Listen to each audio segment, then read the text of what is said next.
никогда не было. Вот, я снова всех приветствую, все круто, отлично, все хорошо слышат. На самом деле, вы знаете, я так рада, потому что у нас сегодня большое количество людей, которые пришло на вебинар Сони. У Сони действительно потрясающе интересная тема. Это мотивация. Сейчас Соня все сама расскажет, о себе расскажет. Я пока просто объясняю, как мы будем работать. И нас с вами уже около 200 человек. По крайней мере, это те люди, которые зарегистрировались. И меня это очень радует. Надеюсь, что многие пришли, потому что я вижу, что у нас очень много комментариев, разные люди. Как настроение? Готовы ли вы послушать сегодня о том, как мотивировать учеников, как поднимать мотивацию, как контролировать то, что происходит в аудитории? Да, здравствуйте, Диана, здравствуйте, Ирина, Инна. Супер. Еще такой момент. Посмотрите в чате, над чатом сверху вы видите такой баннер, который гласит ОГЭ 2016 год. Что это такое? Это я сразу хочу вас пригласить на следующий вебинар, который проведет для нас Маргарита. Вы уже, наверное, ее знаете, мы записывали с ней интервью о селта.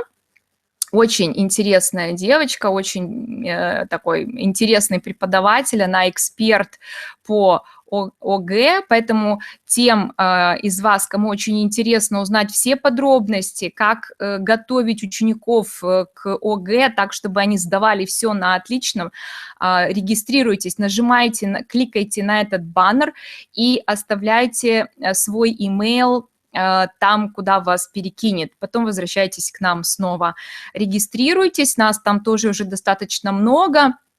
Правда, это касается больше российских преподавателей, но украинцам, кстати, тоже будет интересно, потому что у нас наши ДПА и ЗНО, они тоже очень похожи, поэтому, пожалуйста, кликайте на баннер и регистрируйтесь для того, чтобы узнать самые свежие новости относительно этого экзамена, потому что Маргарита, она лично будет проверять эти работы в этом году, да, она вот совсем недавно получила удостоверение эксперта, поэтому она может ответить на все возникающие, интересующие вас вопросы.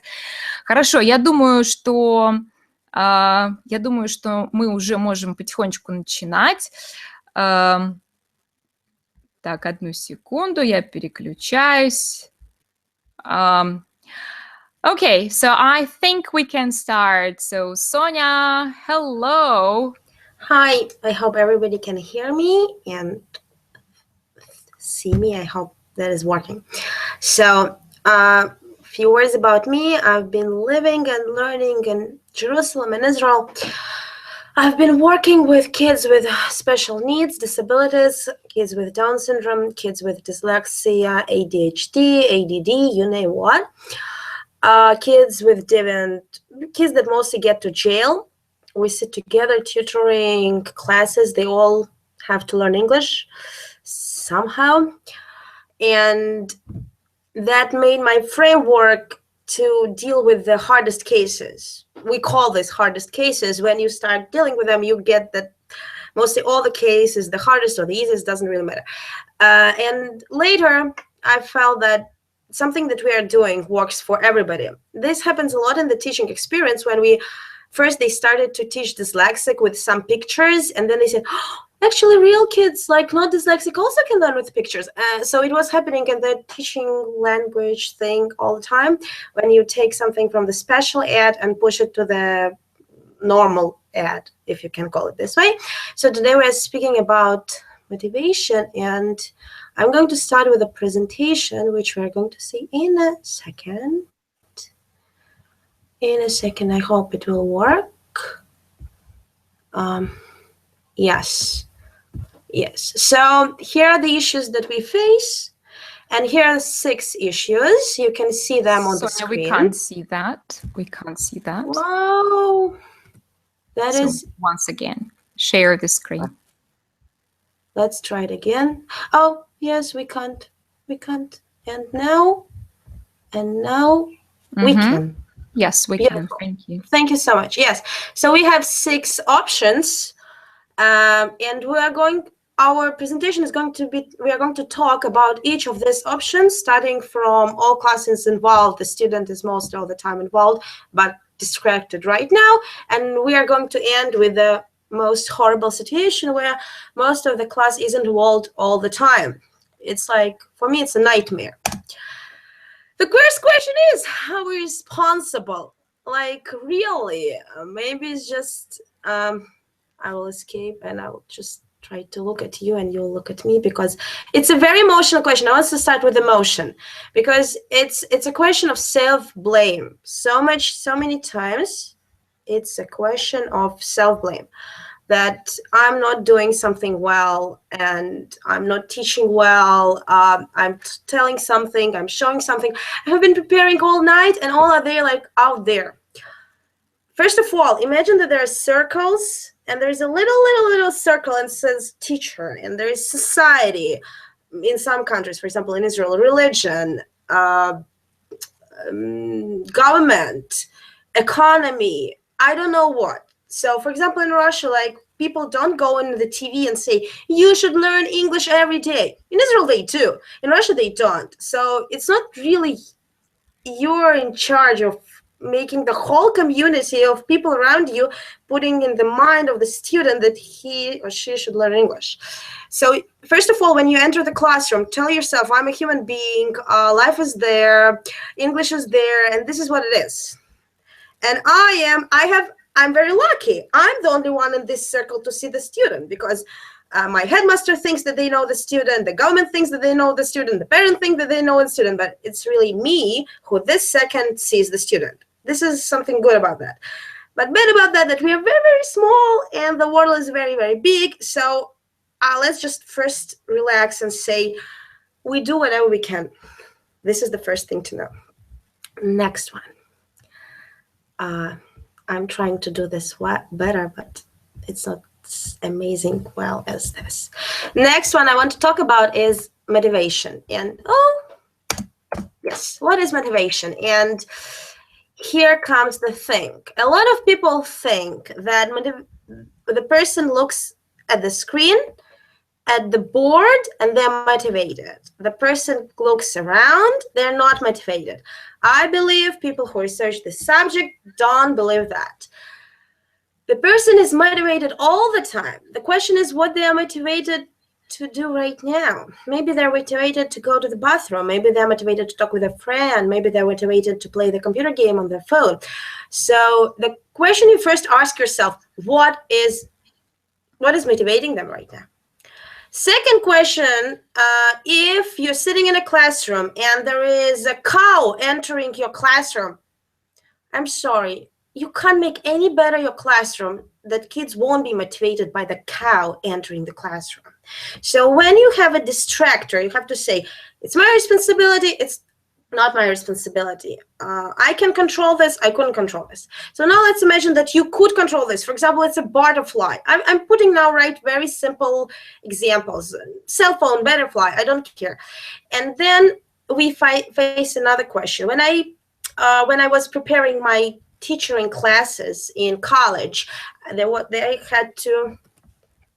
to see you again. We are going to do this. 1 second. Yay. Yes, because I wanted to talk with you about, oops, so nervous. Yes. So let's imagine there was like one square and it said motivators. And I had to say like stickers, pictures on the board, I don't know what. And this is very wrong. Just let's now believe that if I say that my text is interesting or my topic is interesting, then everything that I can find right now on my cell phone can be as interesting. I think that the world where we could find some idea or object that we can bring to the classroom and pull the attention to us, it's finished. I don't believe in this anymore. And it's very cool to bring something that is like teenagers and like about Britney Spears. I don't know, but it's done. Internet is more interesting than all of us all together standing there near the whiteboard. So the next question is, what is real interest? What is real motivation? And I believe that the real motivation is achievement. Because internet, probably computer games can't do this, and we're going to speak about this in 5 seconds. Basically, nothing. We can just give them 45 minutes. They come with a 0, and they get out achieved. They feel success. If I finish the class, I feel successful. This is cool. This makes us think that we never grade the knowledge. We grade the effort. Because when we start grading the knowledge, if I'm very smart, I didn't put any effort, I'm going to be the worst child in your classroom. I'm going to throw out papers and talk with my friend because I don't get anything. I just go make the test. Like, goodbye. Okay, so we said motivation is about achievement. Achievement is the feeling of success. How do we get a student to success? I want to see your comments if there are some, but I can't enter. No, there aren't. There aren't. Beautiful. It's like people. People are listening. Yes. Okay. So I want to share the screen with my presentation. Here it is. Yes. Yes. So we spoke about challenge success, and now we're speaking about skill instruction achievement. In an ideal world, this is how it should look like. You can't ask a student to make a task without the amount of skills they need to have. We're going to speak about this in a second. And you need to have ideal instructions. Instructions is the key for solution. And if you have a skill and instruction and it leads to achievement, your class is successful.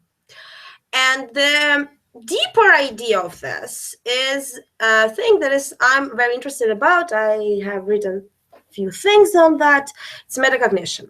Metacognition basically is that I'm not just learning English for a grade or that my mother won't kill me in the evening, but because I know that this will help me. And I know what I should do to make my knowledge better. And I know where I'm bad at and what I'm good at. If you give your student a question before the test, how high are they going to score, and they say 80 and they get 50, it's a low metacognition. And if they say 96 and they get 92, it's a high metacognition. And the last research paper shows something very scary, but also very cool for me, that the students who have the worst metacognition, they learn the worst. And those ones who have very high metacognition skills, they usually are the best in the class. So, and metacognition itself creates self-worth, because it's not how much I know that makes me feel good about myself. It's how much I went through. And we, in our personal lives, and our students can't really all the time look back and see how long they went through. Okay, so we have these all beautiful ideas in our minds, and we go further. So I would like you to think of your classroom or your class that didn't work so well, and think what these people were motivated to do. And you have to separate this in 2 columns. One column that you could actually help them. I know it's Russian school, it can be tricky, but I'm all for giving students drink, giving students food, giving students the ability to go to the bathroom. I can't concentrate when all of those needs of mine are not met. It's impossible. Have cookies in your bag, have some water to drink, because if the student, they're just going out, okay? And then go through the list and say, what else my students are motivated to do in my classroom? My student is motivated to stand up and move. Even if they're in the 11th grade, give them that. So try to think that you would really reach them in their ultra motivations, basic ones. So I want to go back a little bit to my first slide and see whom we are speaking about. So right now we're speaking about, oh, I'm sorry, it had to be this one. Once again. We speak about all classes involved. The student is mostly all the time involved, but now distracted. We spoke about that. The student is motivated to do something else. We're going to speak about how if he is motivated to take out his phone, which is not a drink, and how to deal with this. We're going to speak about this when we're going to speak about the third option. But right now we're concentrating on the second option. All the classes involved. The student is not involved. There should be is. All the time. In the end, in the beginning, specific task. You should know your students. And saying that, I'm opening a Pandora box because sometimes it's really hard to get there. What are we using? What are we doing to get to know our students? We use observation. What is the observation? You take a piece of paper in the beginning of the classroom and you watch James. You think that James always calling out in the class, or that the James always playing his phone. And each time James takes out his phone and does something, you put a tick. And you observe James for 3 days for some specific behavior. And you better compare James to some random child in your student in your classroom, for example, Jane. And you see how much you feel that James uses this phone all the time. Could be that James really doesn't use his phone all the time and just you're not so objective. So observation is a good source of objectivity looking at the student. Secondly, it's very important that the student doesn't know that you do observation. What you do is you have the piece of paper with you all the time. Every classroom, every session, you put down their questions, your ideas, notes, whatever. They just have to be like with a feeling that you always with this paper. And sometimes you observe James. Then you give James a questionnaire. You ask James different questions, and then you can do interview. Okay, so what about interview? I really encourage everybody to have 5 minutes in a course of a month devoted to each of their students, to sit face to face and to listen to them as real human beings. And the last one I'm going to say very fast about is sociogram. Sociogram is I know valuable is not spelled right. I'm so sorry. I said it right now. So sociogram is the thing that you ask your students to write whom they like or whom they want to do homework with or whatever. And then you create a sociogram. For example, Mary wants to do it with Jane, but Jane wants to do it with James, but James wants to do it with Alan, and so on.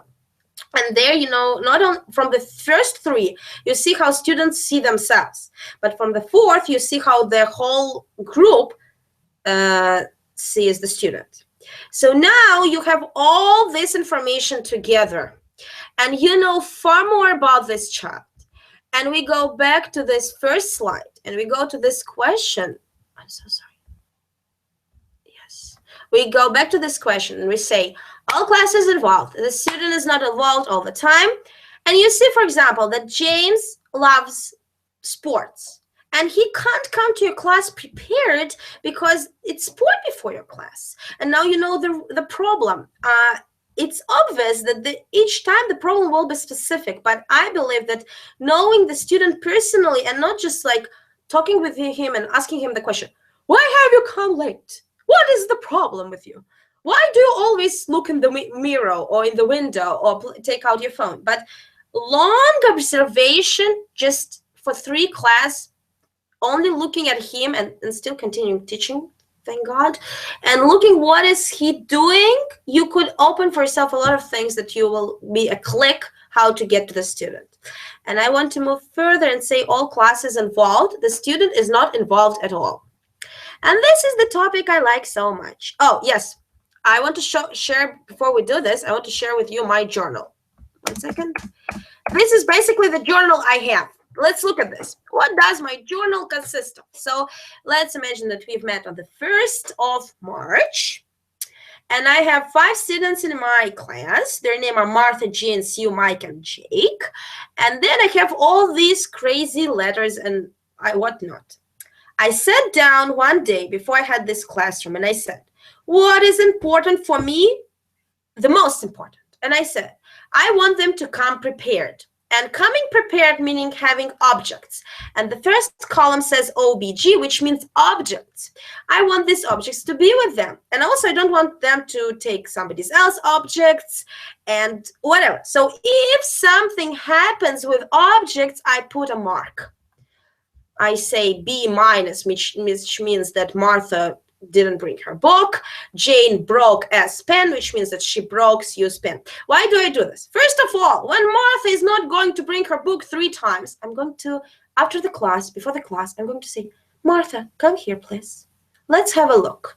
And I'm going to, and I'm going to take only this row, and I'm going to show Martha only this row. And I'm going to say, let's imagine that there is going to be also B minus here and B minus here. And I say, Martha, 3 times you haven't brought the book. Because sometimes Martha says, I always bring the book. No. Martha, you haven't brought the book 3 times. Jane, I'm going to ask Jane to bring the pen for Sue because she broke Sue's pen. And Jane's parents going to say, why do you think Jane broke the pen? And I'm going to say, come to my class. I'll show you my journal. Sue broke Jane's pen.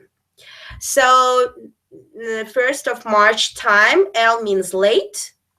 Bathroom for 10 minutes. It's okay to have been in the bathroom for 10 minutes if it's once in a month. But if it's 10 times in a month, I'm going to speak with Jake. Jake, what's going on? So the 1st of March communication is the 3rd column. I have strange letters. So first, CO meaning talked with somebody. I just have these signs. You can create your own signs. You have just to decide, this is what I have letters, and I have like legend for them. And this I'm going to write by myself. And talking with Mark. With Mark. And you can have 5 columns. It's just going to make your journal really big. But this is, so it says, what do I do with this? I observe. So when you say, oh, Sonia, how do you observe all the students? This is what I do. I have these columns and I make all these like marks, and it's really fast if you do it 1 letter, and it doesn't take a lot of time. And I talk with students looking at these pictures, and I present this to their parents when they come. And also I analyze, like, for example, they have to, if I have here, it's B minus all of them, 5 of them, I ask myself, what's wrong with me? What's wrong with the books? So it, I don't know, for me, it's really helpful. So also, before we are going to speak about one student, I'm going to speak about the rules. We don't have any questions, answers. I'm just talking and talking. It's all fine? Oh. Yes, everything is fine. It was like silent for so long. And okay, rules. My list of rules. Sonia, can you just enlarge a little bit your screen? Yes, sure. Yes. It just boom, boom, boom. Yes, rules. Okay. This is, I think that it should become more interactive, because if you don't have stated rules for a class, maybe you take out your pen and start writing some ideas, because it's more practical ideas, but these are the rules. 5, 6 rules, not more. They should be short, direct, and objective. And better not to have the word not. The word not shouting is bad. For example, silence when teachers speak. Very clear. Answer only with hand raised. Objective. Try to avoid something. We are kind to each other. What does it mean, kind? Who is kind? How is it kind? I don't understand that. Just focus on something very basic, very clear, and stated in the rule, and stick to it. Now you have listed the rules. Before you're going to class to list the rule, you have to sit down at home and say, what are going to be the consequences? Because when you present the rule, you can't just present the rule and that is it. You have to say, and these are the consequences. So Sonia, can I interrupt you just for a second? Yes. I think it would be a great idea if we asked our teachers to write maybe some rules that they use in their classrooms, just to see, okay? Yes. So dear colleagues, could you just write in our chat, so what rules do you have for your students? And do you have any rules? And are your students aware of these rules that you have established once? And what do you do if they don't follow these rules? Okay, so just write some things in the chat. It would be very interesting to see what works in your classroom. Sonia, I'm really sorry for interruption. So yes, so while everybody are writing this thing, it's all fine with the screen right now? Yes, I'm just checking out. Yeah, everything is fine. Yes. Okay, I'm back. I will go back to the thing once yeah, again. I can see you. Yes, just okay. Yes, I'm going to continue with it. You stopped at we have to talk to our students about the consequences. They should know what consequences will be there if they break the rules. Am I right? And yes, and we should say first time and this consequence, second time is this third time. So it shouldn't be like one consequence. It should be the list of consequences. This is what I say. I put down all levels of response. This is, I'm not going to show my students, but I'm going to show you. This is what I do, and I need to show myself because this is what I do. And people shouldn't believe that they as teachers are not powerful. Let's imagine that everybody are writing the exercise, which I'm not so fond of, but let's imagine. And Jane is talking with her friend. So the first thing I do is, that is it. If you have the role, because the worst thing the student wants to be is ashamed in front of his friends. Don't ever, you can do whatever you want. Just don't do like this. Jane, stand up. Look at Jane. What are you doing? No, she's going to hate you for the whole life. Just don't do it. You just look at her. Then you stand up and you circle around her place. And basically, she stops. She doesn't. You nice and gently tap with 2 fingers on her desk. She doesn't. You come closer to her ear and say, Jane, let me remind you something. And you keep silent. And Jane doesn't react. And you go away from Jane and you say, I want to remind the whole classroom that there should be no talking. And you look at Jane. And there is a pause. And if all of this, which is very strange for me, hasn't worked, you wait until the class ends and you say, Jane, come here. There was something strange. You talked. There was something important. Don't interrupt your classroom because of that. The only problem is that if Jane talks and you don't do anything, and then Jane talks, and then Sue talks, and then Michael talks. By the time Michael talks, you can't hear yourself. You say, Mike! Why are you talking? I'm sorry. Mike was talking only for 2 minutes. That was Jane who was talking for a good 10 minutes. So you stop misbehavior right the second it starts. In the corner it starts, but you don't do it invasively. Because you don't want this to be invasive about you. Imagine you are sitting in some, I don't know, symposium or whatever, and this person listening to 300 person says, you, Mrs. whatsoever, stop chewing. I would die of embarrassment. Don't do that. Yes, so this you can add to your culture, to your students, you can add the levels. The trick is the more levels you have, the earlier you stop, because they say, oh, she already looked at me, what's going to be next? This is how people see. If the first punishment is shouting, the second one is throwing out of the door. You don't have so many options. So you do like 50 shades of gray, and asking the student to get out of the door should be like killing each other with cheers. I don't know what. It all should be stopped. And also never get into interactions with the students. If James says, it wasn't me, it was just Jack. Jack started. You say, I want both of you do what rule says. Just don't get into the argument. And like, don't even, I don't know who did it. I don't know who did it means that you want to know who did it. Do you want to know who did it? No. Just don't even, and the best thing is ignore. I mean, ignore in a big scale. They know that you saw it. The best thing is to put something in your notes and look at them. I saw it. Between me and you. You know what's going to be. Or just say James and put your finger to the rule. There is a rule. Very nice thing is to, James, right now you're playing the phone. The rule says that those students who play the phone put the phone on the teacher's desk, or I ask them to, I don't know, I ask them not to participate in any activities by the end of the class. You can continue playing your phone, but it's going to be the talk with your mother. Do you choose talking with your mother about this issue or continue playing the phone? They have to feel the choice.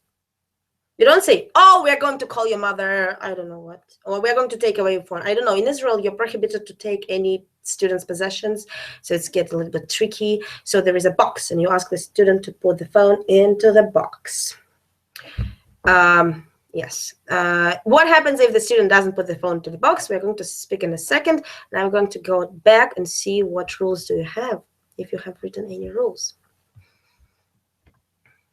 Because I don't see your comments straight.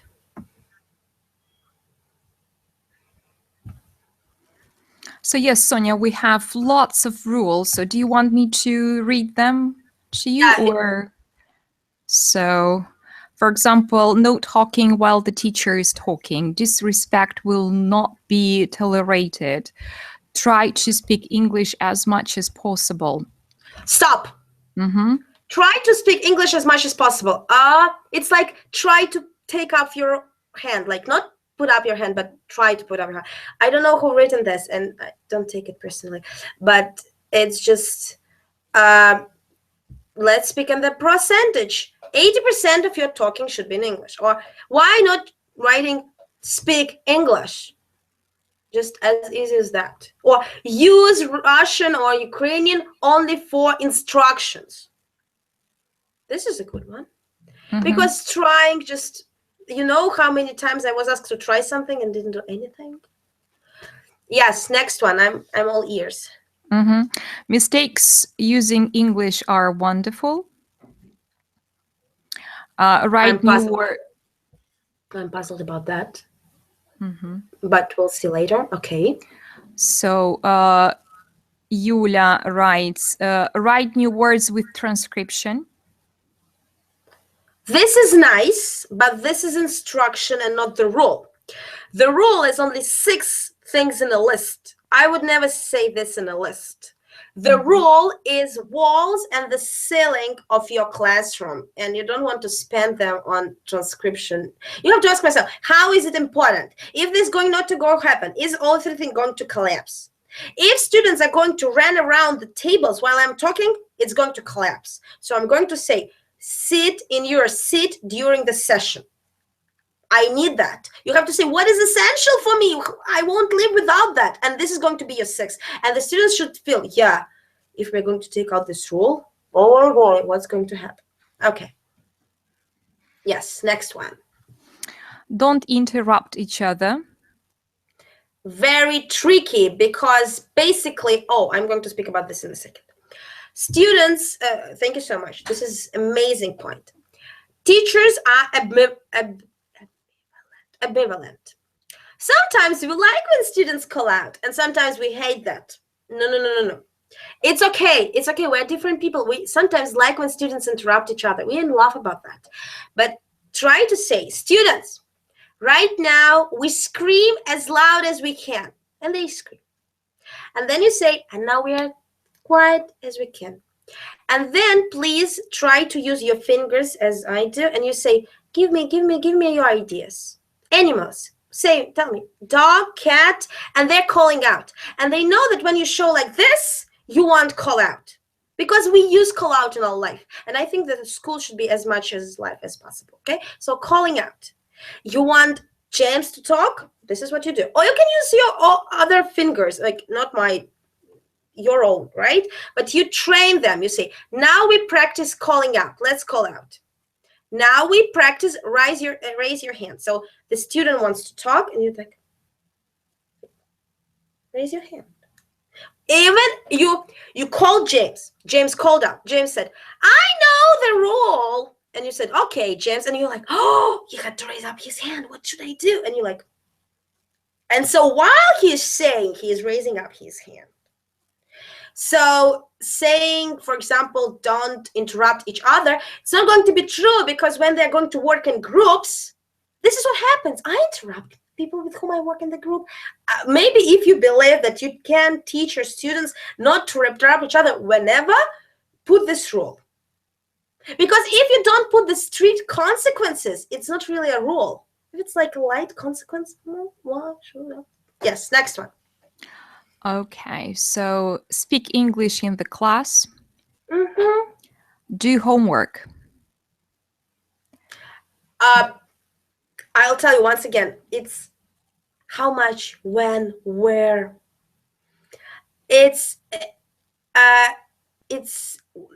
We're going to speak about this in a few seconds. It's called instruction. I think this is what confused here. Instructions and rules. Next one. Be polite. Oh my God, this is so broad. Mm-hmm. This is so broad. It's a nice concept. Just don't get me wrong. It's so broad. I'm as a student, I feel that being polite is to tell my teacher why she dresses so nicely today. She should dress as nice as I do, because I'm a cool 15-year-old girl and I know how to dress. So I'm going to polite and say, what a stupid t-shirt on you. And believe me, you won't feel that that's polite. And maybe her mother tells her that that's polite. And maybe her grandmother also does. So try act in the way that should be respectful for others. Learn what is respectful way for others. This could be a good one. Learning, what do you feel that I respect you, so I do what you feel that is should be respectful, and I respect you. This, but also like very complicated for 11th grade, maybe 6th grade won't get it. I think so. Next one. Be respectful. Raise your hand when you have a question. Do all tasks. Be free to propose any ideas before or after the lesson. So nice. When I showed you this thing that I have with 3 columns, it's very important to see what's good. So there can be book plus if Jane haven't been bringing her book for last week. So rules can be positive. I like the rule, free to express your feelings or something else. I'm all for positive rules. Really sweet. Mm-hmm. My students are aware of the consequences. We have 2 posters with tasks for those who break the rules. And the problem is, so you have done this point. We are moving to another point, which is going to be far more interesting. The third part of my 6 points was the student that doesn't do anything. And I've read in the group that there were many questions like that. And maybe some of you know, so tell that you know, but I'm going to share something with you in a second. There are 2 websites, and they're about underachievers. Identifying and motivated underachievers. So what is underachiever? Underachiever is the person who doesn't do anything in your classroom. And you have to understand that he's not a lazy person. This is what they are. Sometimes maybe you were in your childhood underachiever. I was underachiever. I'm going to send these 2 links. I really enjoyed these 2 files speaking about underachievers. This one that you see right now on your screen is more concrete and tells you how to identify the underachiever. It can be anxious, identity search, will a dealer, sad or depressed underachiever, the defend achiever, and coasters. And the other link tells you more about the concept, the tips, very scientific page, really tells a lot that just proved. A lot of things that I'm telling you right now today is told in this paper, which I was very happy to see. And I'm going to speak about the underachieving coaster, because all others are easier dealt with. Like sad, depressed, underachiever, you're dealing with depressive state. Identity search, you're helping to search for identity. Anxious, you're helping with anxiety. So these have like reasons for underachieving. Underachieving student, to say the truth, he is smart, but he always gets 75. This is very short explanation of what is underachiever. And like, you're like, you can do this better. He's like, who cares? So the person who says who cares is number 6, and his name is coaster. And beware of those coasters in your classroom. So the coasters, they are the most common type of underachievers. You can read here. Extreme procrastination at home and at school. Cause through schoolwork, activities without concern that they failed or done poorly. Coasters give up on challenging tasks or assignment. They have a multitude of excuses, their lack of achievement, and they do not respond positive to rewards or punishments for their coasting behavior. So important. Basically, those students that we have problems with, they don't react to punishments or rewards so well. So the thing that we need to do with them is structure. And the structure is, this is rules, 1 second. Yes, so this is the rule. Here comes the rule. Yes, the 80-20% rule tells us 80% of your time you will spend on 20% of your students. 20% of your students will be coasters who are underachievers. This is life. This is what I face every day. And I'm going to show you, I hope, what to do with this a little bit. I'm not going to, yes, here we are in a second. Yes, so you create checklist. Checklist, everything that you have has instruction, checklist, and rubric. I'll show the checklist. So this is, you give the paper. It says correct heading, clean notebook paper, written in pencil, blah, blah, blah, blah. It can be for any topic. And now I'm just going to show how it looks like in case somebody haven't seen this and they wondering what I'm talking about. Rubric looks like this. So you say, for example, context. And then you have this, the text, there is, the idea of text is clear, but blah, blah, blah. You see the rubrics most of the time when you prepare students for IELTS, языка, they all have rubrics. I believe that everybody like more or less know what it looks like, but they don't know if they should do this for their classroom. I believe they should do it. This is how I see what's, 1 second. Yes. 1 second.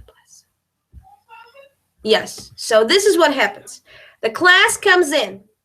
You don't say a word. There are a pile of papers on your table, and it's called instruction. And each student takes the paper, and it's in English and in the language of your instruction. I believe that instruction should be in the language of the learner until the very late time, so they exactly know what they're doing. And it says, today we are starting the project. The project called Recipe Book. Each group should have their recipes, and then we'll put recipes together, and we'll have a recipe book. So it says, please look up on the board and see which group you belong to. Because never let students get the groups themselves until you know them well. They look at the board, they get into the groups. You give them the other page. Another page says, now when you are in the group, open pages 58 and go through the list of fruits. Each student gets a paper and they write the answers. Each student write their own answer. It's not that the only one person in a group writes and you don't know what others have been doing or not doing. It's not right. Each person gets an answer. They're writing the names. Next, and then they have a checklist, the other page. You have to ask me, Sonia, do you like trees? No.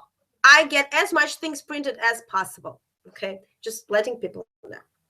So next thing, you do the checklist, and it says, I have listed all the vegetables that we need for our salad, because they decided to make salad, and they list, and then they go for the verbs, and in your instructions you put in things exactly how you want them to do it. Use the dictionary. Don't use the dictionary. Do it by yourself. Do it in a group. It should be all listed. And they have the checklist. And you'll ask me, Sonia, where's the teacher? This is the thing. The teacher deals with 20% of underachievers. They're going to say, I don't like doing the recipe for the salad. It sounds stupid. So you pull them out and you talk with them, and you try to show them what else can be done. But all of the class is working. They have their pages, and they know that by the end of the classroom, they need to have the whole checklist done. And you also give them the rubric, how you're going to give them the grade about their recipe. So they see good grammar gets 5 points. Bad grammar gets 2 points. And they're like, better check our grammar. How can we check our grammar? And here comes skills. So if they don't have skills, then you have a problem. So I believe that the beginning of the school year, I'm so sorry about that noise. Yes. So in the beginning of the school year, you should, how can I help with this? Yes. Okay. So in the beginning of the school year, try to use 1 month of your school teaching. No English. Learn them use a dictionary. Teach them how to use Google. Teach them how to use Google Translate. Teach them all these skills that you will allow them to use properly in your classroom. Give them instructions. Give them rubric. Give them the ticking list. And this is my ideal classroom looks like. This is what I try to create in my classroom. That it's like noise, people going, people coming to my room, to my desk. I answer the questions. I check. I help. Revising, coming back, going in circles, asking each other, doing settling. Nice buzzing makes you feel like, oh, I'm accomplishing something. Students learning something. And this is called metacognition, because basically in the 21st century, they don't need you. They have internet. They need you to create instruction, to create rubric, and to create, to have rules that help them work together nicely. And yes. So, and then the next question is like grading this whole thing. I want to step for a second. Sonia, yes. can I ask you, how many students are there in your typical classroom? This works up till 30 students. I haven't tried more. I think with 40 would be, but you said first, yes, very important thing. First, you start with very easy tasks, and they're going to be like, oh, that is easy, but hard in an organization sense. They're like the whole list of little things to do, and you see that they have to do every single thing. You train them. You train them to look through the list, and yes, you're crazy first month. You make them feel that this is the most important, because really this is the most important to make the whole tram of activity working. And when they have this, you can actually put, it's a frame. You can put in this frame anything you want. And the class won't be so boring when you control them all and they all sit in rows and you say, now you open the page 5. And you're like, why is not opening the page 5? And here you feel the relaxation. I have a checklist. It says, do this, this, this, this, and this. And I'm like having my own time. Where I'm doing what I'm at, like, we can do this, I can do this, I'm moving. And for example, I don't have a pencil. Then I go around, everybody bothering. Do you have a pencil? Do you have a pencil? I go to my list and I say, doesn't have a pencil today. So I'm still monitoring everybody. I'm looking around and I'm listening whether they use English. And they know that I'm going to tick about if they're using it or not. Okay, so now I got your idea that you mentioned from the very beginning when you said that we have to observe attentively our students. And I just thought, how can I do that if I have to control them? But now I understand what you meant. Stop being police. This is it's mind-boggling how all the time we are police, but it takes a lot of effort in the beginning that you create this whole framework. Okay, I want So to go. you shouldn't be a police officer, but you should be like a facilitator for your students, right? But Yes. I don't quite understand how can I organize speaking activities in that way that you described. So when you So say just do this, do that, so just on your own. for example, you have we speaking right now about task-based activity. We give them some task to create some project in the end that they're going to touch. For example, they need to write a letter. We're going to speak about somebody high level, write a letter of complaint. Right, so you give them, the group of 3 gets the page which describes the iron they got that didn't work, that like I don't know, spoil their clothing, whatever. And they first discuss what points are you going to include in the letter and what do you think are minor. Please write your friends' ideas on your own page. Beautiful. Please write down the questions that you've asked your friend in English. I think that it's really lame to first ask them in Russian and then think how they're going to be in English and put them down. Just not so. They're going to make mistakes, obviously, but they try to create some easy, normal conversation that can happen. And they are going to talk about this, and you need some feedback about how they've done it. So they do both speaking and writing. Most of my activities are speaking and writing together. Most of them. Yes. Is it now getting clear? Yeah, thank you. Thank you very much. That's very interesting. It's a little bit different style of teaching from what is typical here in Ukraine. I don't know about Russia, but girls, please, can you write in the chat if you do the same things? Is your teaching style different from what Sonia is describing? It's just interesting to hear. Okay. While everybody are writing, I'm going to go a little bit further with the whole story. I will interrupt you a little bit later just to read out some of them, okay? Beautiful. So, I'm sorry. Yes. Class is involved, but there are groups and kinds. So we already have rules. We have established rapport. Rapport means we have nice relation with your students because we've done observation, we've done sociogram, we've done all of this. We know a lot about them. They like us. We're nice to them. We don't put them down when we tell that they should stop behave the way they behave. They have skills. So let the fun begin, what I've just described. We do this task-based activities, and we have 2 friends, rubric and checklist. And I showed you the 2 and about rubric and checklists. We already said what is a task-based activity. If there are questions still about that, you have some big idea in your head. For example, I want my student to write about his parents, his grandparents. And you first make an interview, then translate the interview, then use the vocabulary from the unit into the interview, and so on. Maybe each and every task is a task-based activity. Yes, this is what I do. I take my textbook, and most of my students have never seen their textbooks. Nevertheless, they have the textbooks. Because they see it, but they think that it's just some little thing that helps them to get the words in their projects. So I say, in order to fulfill the requirement about grammar, please refer to page 68 and read about the grammar rule. And most of the time they read about the grammar rule and they feel that they don't know how to apply this grammar rule. And this is perfectly fine. And they come to me and say, please, Sonia, can you explain the rule? And here you see the interest comes from them, not from me. I'm not coming and saying, we are going to discuss this grammar rule today. You should ask me, where is the lecturing? The lecturing happens when there is a need for it. I allow my students to use as much internet as they want. I need the checklist to be done by the time the bell rings. You can do whatever you want. Textbook, topic, interest. I've already told this in the beginning, and now you should see it clearer, that texts, books, and topics and interests don't pay so much, are not so important.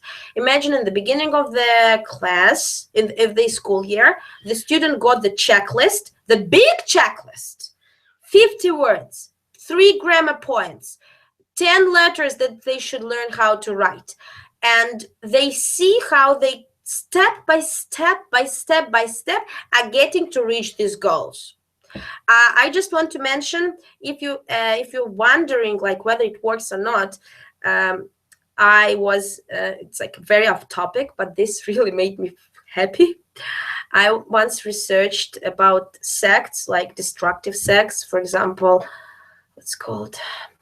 So it's like some destructive sect, I forgot what's the name, and they opened the school, which was extremely successful, and it was based all on those rules. And I was like, oh, okay, fine, I'm not bad.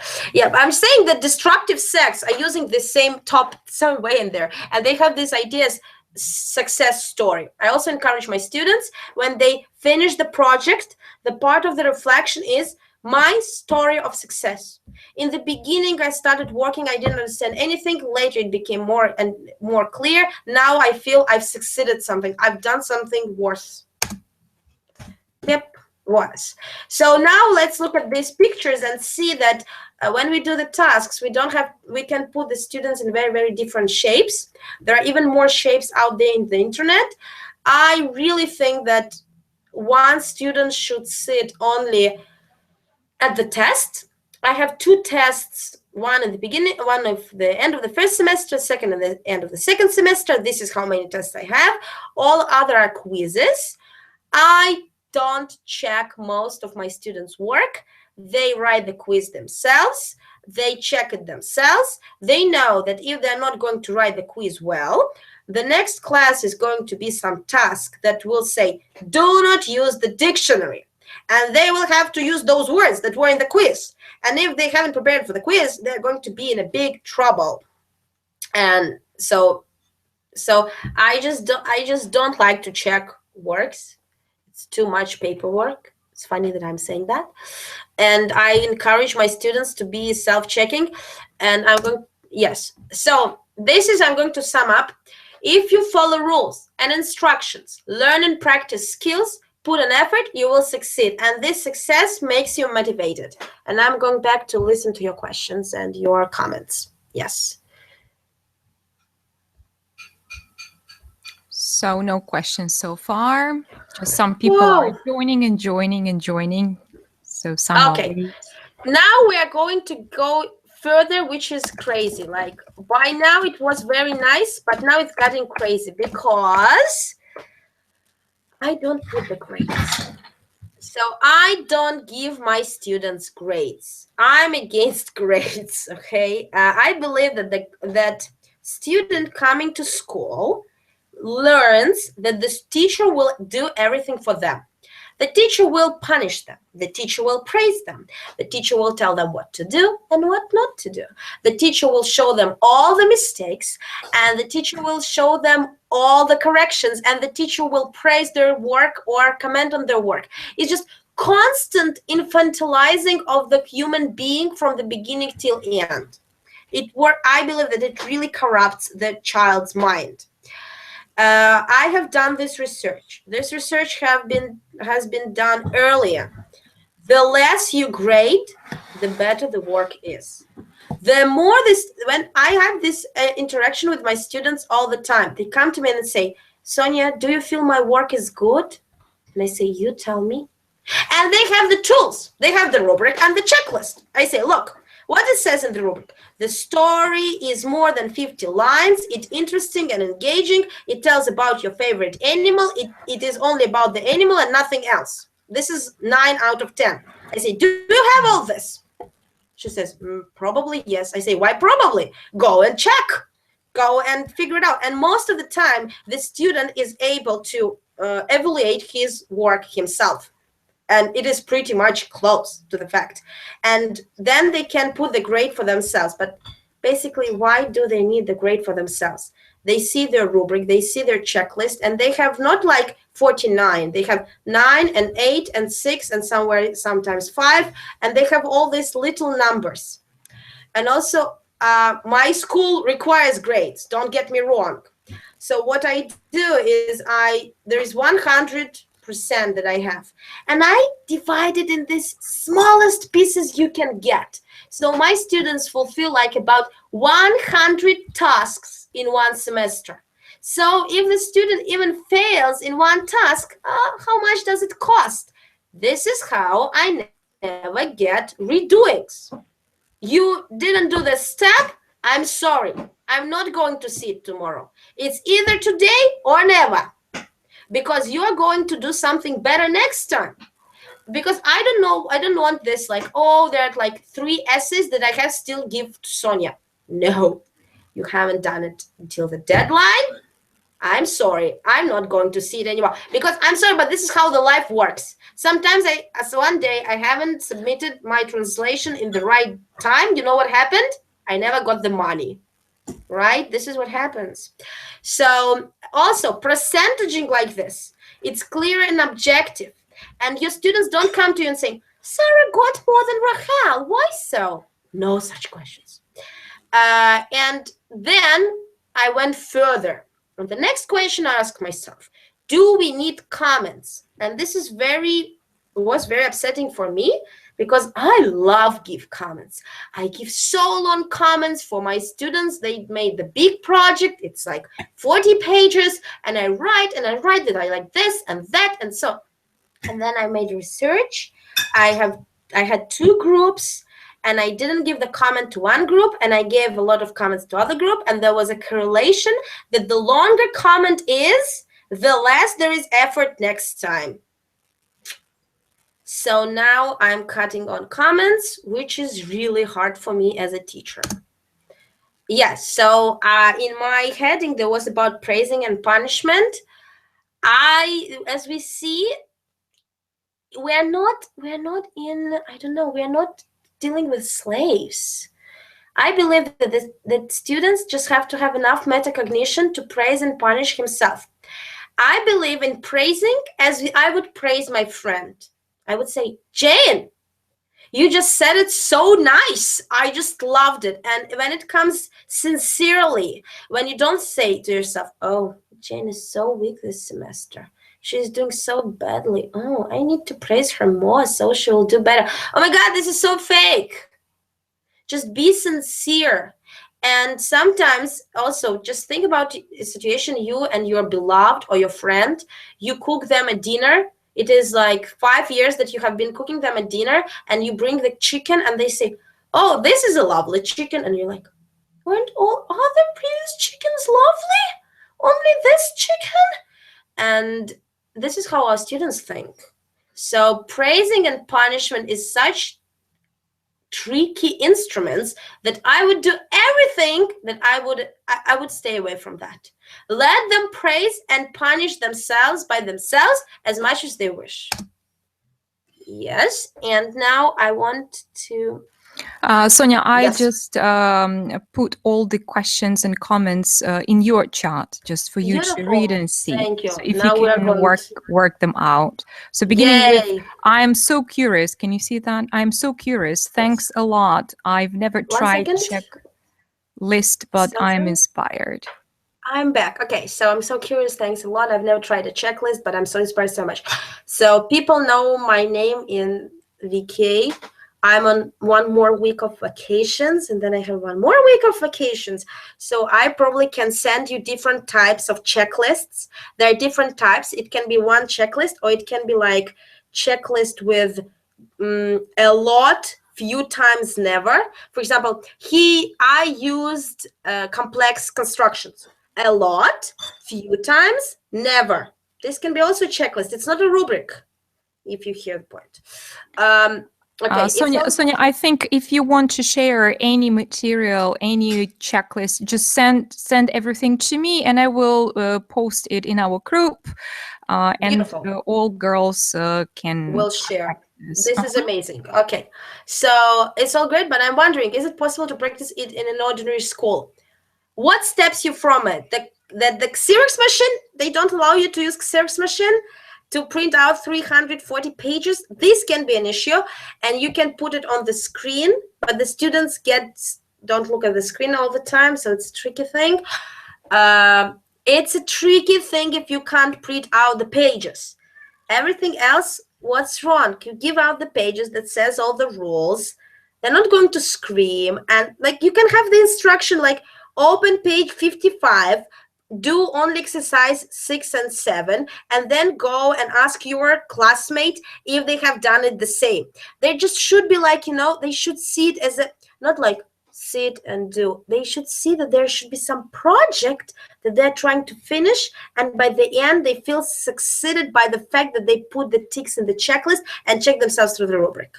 It can be about the book. You can still use the things from the book. Read 4 paragraphs from the page and try to translate it to retell it to your friend, and let the friend put down the key points. Beautiful project. I would do that. It doesn't have to be like you make up the whole task-based activity, you put away the books. No. Use the book. Okay.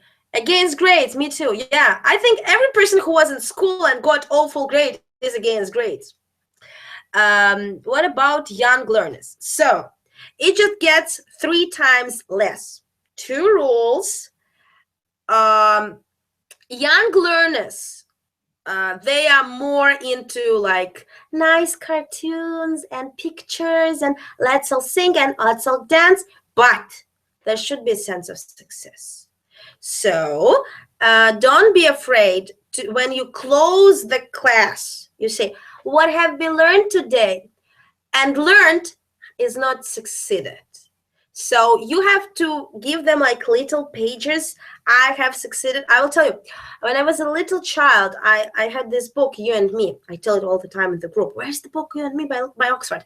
And there was like grammar point, and in the end, you could get a sticker that says, I can tell. I can read this. So when you give them the sticker that says, I can read this, I can tell this, I can use this, this is a sense of achievement. This is the main thing. Not even the sticker, but the fact that they can read it, write it, because when it's like just going and going wherever, it's tricky. And also, if there is a very, very young learners, they're more learning like first language. Their learning as a second language starts at about 5-7 years old. But by now, they know how to read their own native language. I'm not against rubric and instruction and everything written in your own language. Why not? Slowly, steadily, but slowly, you add in the English words. It becomes a mashup, and then it becomes more and more English. I see nothing wrong with writing the instructions in your own language. No, fine. Can you explain your choice, please? What's mean choice? About choice? What choice? What? I don't get it. What's choice? Can you help me with this? Ira? It's all great, but no.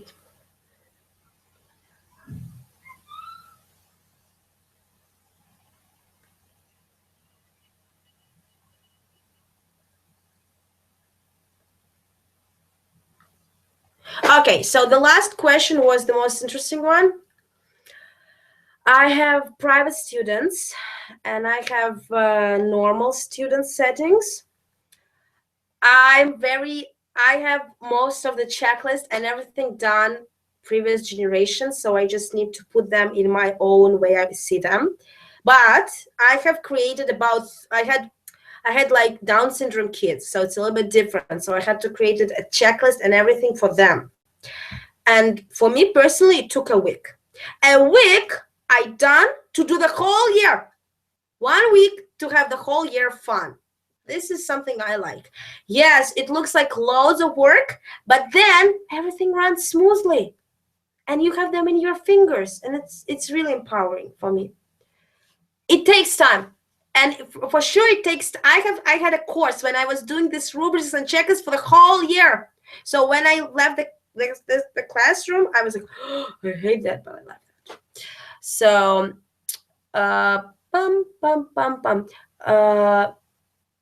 American, I speak with a horrible American accent.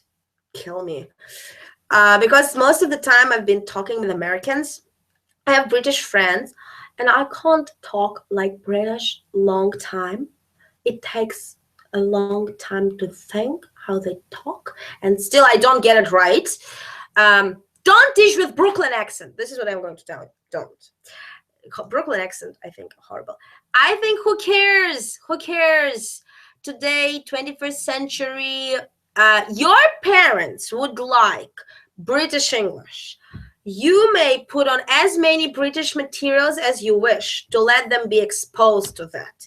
But in percentage, the amount of people who speak British English is like this, and the amount of people who speak American English is like this. So I'm always following the majority. The majority speaks American English. And the typing and everything gets more American. And all IELTS, all of these things, they feel fine. Just be all together. Don't let your students write color and then behavior, color like American and then behavior like English. This is wrong. Everything else, talk the you talk, and they should just follow.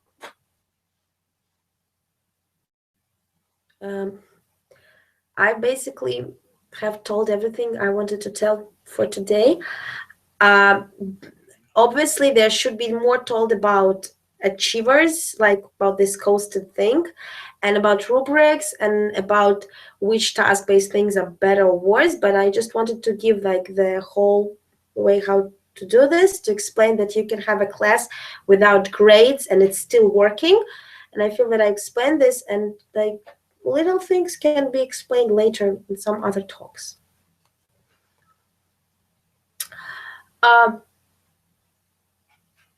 My accent is just a Russian accent. This is why it's like, also, I don't know, but I feel so bad that whole Soviet Union era, they have been told that they have to talk like spies. And spies, meaning they have no accent. But if you, today neurolinguistics says that if you don't talk the language after 7, you can't have the accent of the place. So of course you will have your native accent, and Russian accent is beautiful, South African is beautiful, New Zealand accent is beautiful, all of them are so beautiful. Let your child express. Okay, if they speak like that and they don't pronounce the words right at all, we have an issue. If they just talk and you can hear that they're not native American speakers, so what? Majority of people who speak today English are not native speakers. It's lingua franca. Just let people live with that. They don't have to become spies. Okay, tell your students, I have a Welsh accent. I speak with Welsh accent. I mean, this is it. And they have just to know about that. And this is what Penny Orr says. There is a lady, her name is Penny Orr. She is from British Council. I really tell everybody go and buy her books because I love her. Virginia Evans and Penny Orr, 2 ladies that I like so much. They're very old, but I like them. So she says that try to expose them for as many accents as you can. Because not only they're going to pass IELTS, they're going to see real people. And I've read some student says, I've been listening to the video with some person from Garlem. Why? Maybe you're going to talk with a person from Garlem. Who knows? Thank you, Ira, so much for sending all this in my chat. Makes life so much easier. Okay, so thank you very much for telling us so many things, because I see that, by the way, where do you teach? So not all participants of our webinar know exactly where you are located. Okay, so I live in Israel and I teach in Jerusalem. Yes, and here's the issue. In Israel, you can't photo students at all. So I don't have pictures, and I really can't use a lot of materials of mine because they're ownership of the school. So we are all using my fingers and my facial expressions.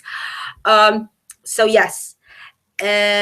Yes, so I teach, it's not called schools, it's called Center for Schools with Some Problems, either disabilities, mental disabilities, or social low level of their parents are very poor, drug addicts going to prison, whatever. This is what I do. And I teach privately a lot. Okay, to have some example of your check. Okay, yes. So we are going to I'm going to send to Irina some examples of rubrics and checklists so everybody can have access to that. So school administration requires grades. It's fine. You say, children, there are going to be 100 rubrics this semester. Each rubric is 1 point. I mean, most of the students are going to fulfill the rubric up till 6 out of 10 points. They're all going to have a good mark. And this is very important. In the beginning, try to put your students to grade them from 8 till 10. And the lowest grade should be 8. They should feel secure that they're not losing. But when the whole class gets 8 and one gets 10, everybody wants to get 10. And they can do whatever they want to get 10. And never tell, oh, this is an easy task. It will be like, I don't know, I'm going to grade it strict. And this is a hard task. I'm going, no. You just add points in the rubric. It becomes bigger or longer checklist. But they, basically what I do, most of my students, it's school, who cares? They get no less than 80. I say, every student in my class, if you bring, if you come, if you do, you don't get less than 80. When I was a teenager, I would love somebody telling me that I can't fail. The lower I get is 80. But then I say to myself, do I was just 80? I can do 95. And this is where the real game starts. So you can do even worse. You can just give 2 tests and grade them whatever you want. No, I'm telling you that the best way to fill out the grade is to separate it so little that really their achievement is about effort. You will grade only the effort, not the knowledge. This is where you want to get to, because grading the knowledge is very unfair if you think about that. What do you do when don't do what you are planned? When your students don't do what you've planned for a lesson, what do you mean they don't do? They give me the checklist that doesn't have ticks. This is a poor checklist, very sad checklist without ticks. Everybody wants to get a tick. You know, it's like people come to class and they're collecting ticks. Why the student want to do the ticks? Or he's a coaster or underachiever. And then he has a very deep emotional problems and we sit together and we talk and we deal through them. Happens. If the student is fine, he's going to collect the ticks. It's like little victories, major defeats. The big project should be cut in little pieces, and they should down the piece, tick, down the piece, tick, down the piece, tick. Okay. Who inspires you? Virginia Evans and her roundup stories. Okay. Who inspires you? People who are against grades and who are against comments, people who are trying to make the classroom as close to the real life as possible. I go type in Google, classroom close to real life, and these people inspire me.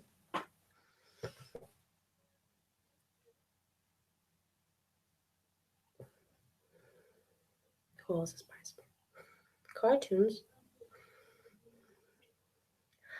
Even though you're so Sonia, please read the questions aloud for everybody to understand which questions you're answering. Sonia, even though you're so hyper, you haven't seen me happy yet. This is how you remind me of what I really am. I wish I could be present at your live class. Where can I get it? This is the thing. You can't get it because these parents, I understand them, don't want their children to be videotaped or photocopied. I wanted to say photocopied. Photoed. No making photos. So just come to Israel. Majority of Israeli classroom, English classroom, the Israeli is like so for communicative approach. So the more you want to be in communicative approach, the more you're task-based, the more you want to be. And Israel is crazy about objective. So we take task-based and objective and put it together, and this is what happens. Rubrics, checklists, this is where it comes in. I'm not in love with Dima Zitzer so much. But we're not going to start with this. I just don't want even to get there. I just don't agree with a lot of he says. This is it. Yes, about being hyper. I believe that the teacher should be as they are. Because in your classroom, when students can move and talk and be who they are, they will allow you to be who you are. And then it's getting better. I was asked if I like Dima Zitzer, and I said, I don't agree with a lot of what he says. Yes. Nice questions. Thank you so much. It's really to continue talking when you get questions and ideas. This is what I was actually into when I was trying to make so it's very interesting that we started with motivation and we finished with Dima Zitzer and your accent. Yeah, I don't know how it, yes, maybe I've told everything about motivation. Now nobody has any questions. No, so you know, when I don't get any questions, I make only one conclusion, that I explained everything so well that people have no questions left. So I have one more question for you. Do you ever teach traditionally? I mean, explaining and different activities. So you see, people think that you teach not traditionally. So it's something different from what we are used to. I have private students who are adults. We don't do checklists with adults. They're adults. We do checklists like talking what I'm expecting from you, what you're expecting from me. So it's very low because they're adults. They know they have checklists in their own minds. I have students who are, let's say, talented. They think very fast, they talk very fast, and we go with them. And then this is more like, which I also like, Plato's discussions. I come in, we sit, and we have a piece of paper, and I talk, and they answer me, and we go through different things randomly without any connections, and we just I call this meditating on a subject. So I come and we're in a dialogue with them. And this is what I call for myself traditional teaching, because this is what all my private classes are about. It's more about meeting in a cafe or in a place and being in some problem that, like, but these are very special students. Right now I'm talking about students who don't need to be motivated. They know that I have some knowledge and they want this knowledge from me. And it comes just like a dialogue and sharing ideas. And I just tell them, oh, let's watch this YouTube video. And they're like, yeah, let's watch it. Oh, let's hear this song. Oh, let's hear this song. I have the program in my head. I know what we should accomplish like in a half a year. I keep it. I'm not like crazy, but I get very frustrated with textbook. Each second text makes me like, wow, this is so horrible. I don't want to read that. So yes, traditional classroom, Russian classroom. I have never taught in Russia. Like I have been teaching Russian in private classes, in private lessons, and this is how my private lessons were going. We're just sitting together and doing things, like I don't know, homework, whatever, talking. You know. Okay, so warming up. Little frame. There should be nice start. Question, please, first. Yes. What are your opinion about warming up? I think that the warming up is something that you start your classroom with. I like the classroom when the student comes in and takes the paper, and we see that like have the first eye contact. Like I hate you too. You know, like. Or I'm sleepy. Oh, I understand you. Like first eye contact in this session. Young learners need something more than taking a paper. So like point to the window, point to the door, point to the ceiling, point to the floor, go to sleep, wake up, something like this.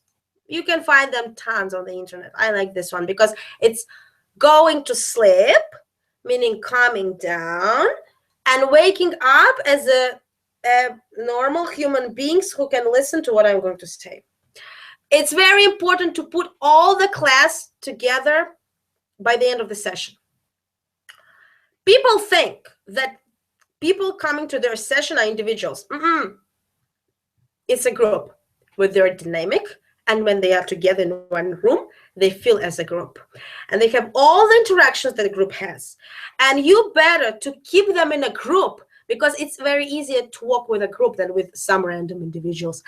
You put them together, you say, and now please leave your groups, sit in a semicircle. Semicircle is the best way to see whoever what's doing and observe them. Sit in a semicircle. I'm going to look around and I'm going to listen of you, each one saying 2 sentences what they liked about that class. Very nice ending. Can we expect more webinars from you? I hope so. I can't say for sure. I'm a very busy person. I hope so. I have no questions, but I was making notes during the webinar. They're going to be useful. I never make notes on my lectures in the university. I should start. Yes, very important. Making notes. I'm like sitting, not doing anything. Okay, Sonia, so thank you very, very much for this time spending with us. And you see that all our teachers are fascinated with you. And so you are such an energetic person with such different views on teaching and everything. So I see that all are very excited about that. So thank you very much. So we will be looking forward to getting some material from you, which I will share in our group. So one more comment here, a very active explanation of Sonia. And what is your opinion about translation for kids? No, transcription. Yeah, transcription for kids. What do you think about transcription? So because, you know, here in our schools, we are supposed to use transcription, but how useful it is? What do you think? I'm a weird person in Israel. You may laugh, because a lot of things that I love about Russia and I bring in teaching there, they're like, no way we are going to do that. So one of them is transcription. I adore transcription. I think it's useful, helpful, and cool. With some things to say about that. First, for adults, it's mandatory. Don't tell me you can't do it, because most of the time adults are not going to check out the word each time in Google, and they are good visual learners. By the time they're 25, most of adults are good visual learner. If you're a good visual learner, go and learn a transcription. Because you're a bad audio learner, how are you going to learn how the word is pronounced? How many times I have to teach you how the word is pronounced? Go and look at it. This is a special skill for visual learners. Secondly, if tomorrow electricity will go off. I know we don't like to think about that, but this can happen. No Google, no internet, nothing. Transcription will still be with you. Third thing, I believe in teaching linguistics as well as English. Everybody will thank me in the end.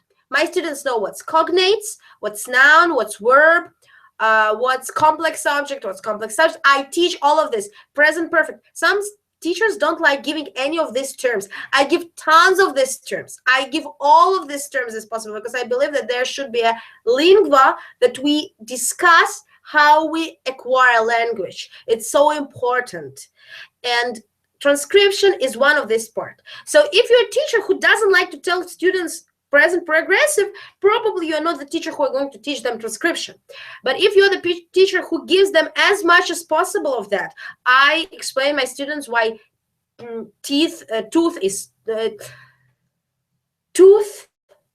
are teeth and mouse is mice. I believe it's important to understand them. They're just not random things. They've been created historically, so they can relate to that.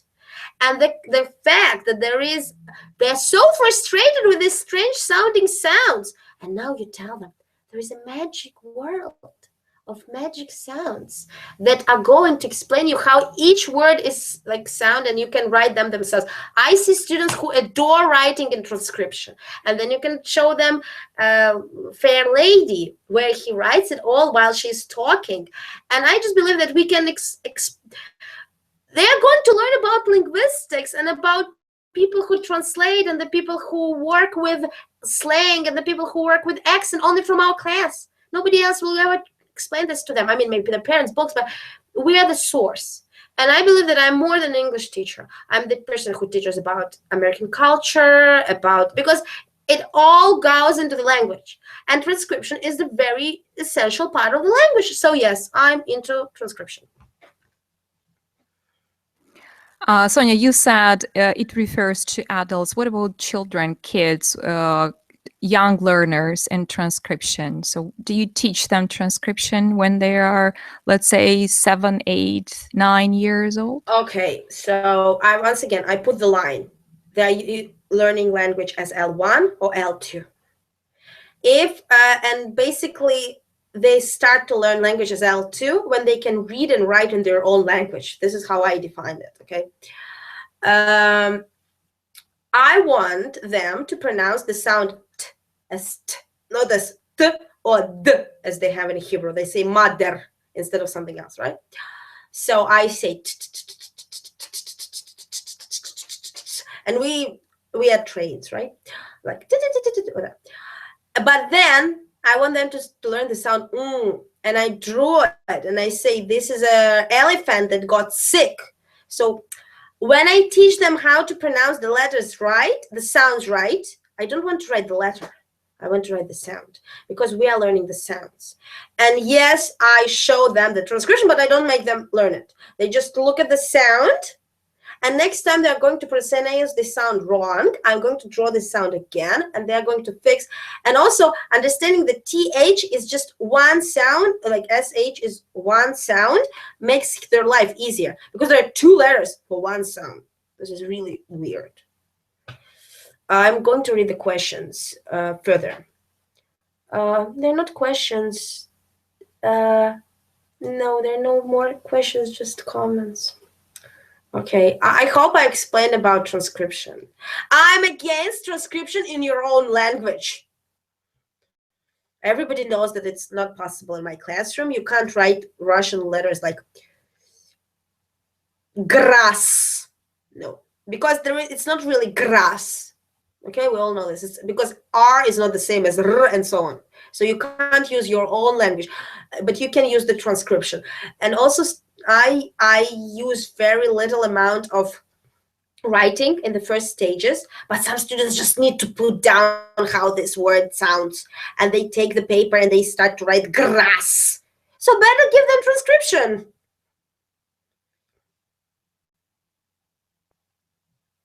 Yeah, I see the comment that says, I also give extra linguistic info a lot. I see how SS are fascinated.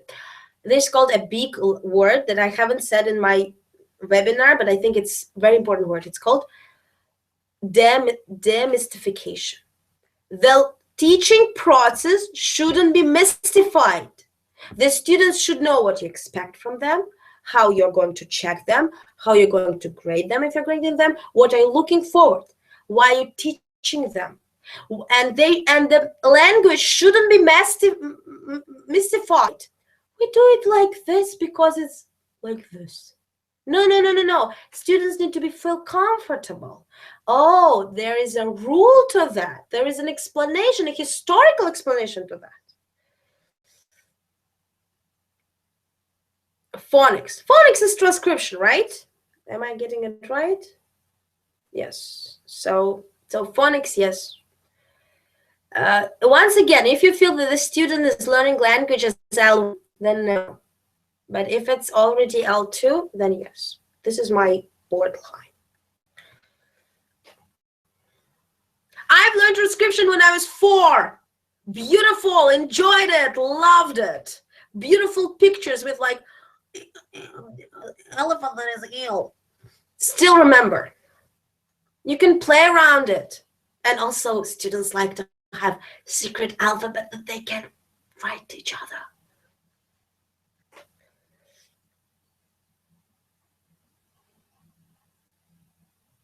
Yes. I'm sitting still because I've explained everything about phonics.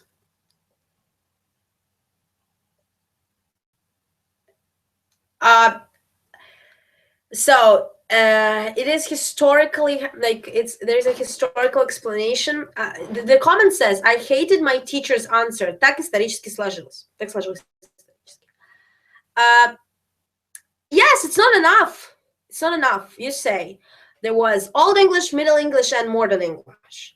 And in Old English, people didn't use S as a plural. So what they did is they prolonged the sound. And also, once again, back to the sound thing, you draw them the sound scheme. And you say that they went through the high sound scheme to the low sound scheme. So the sound oo became sound e, tooth, teeth. It's not just like historically. It is a history background of 2 minutes explanation. What are my classroom rules? Depends on the classroom. Like, my classroom rules is when you enter the classroom, you do what is said, what is the structure of the classroom. This is my first rule. So this is my trick. The second they enter, it's my little world where everything, they know how it works. So the second you enter my classroom, you do what you should be doing.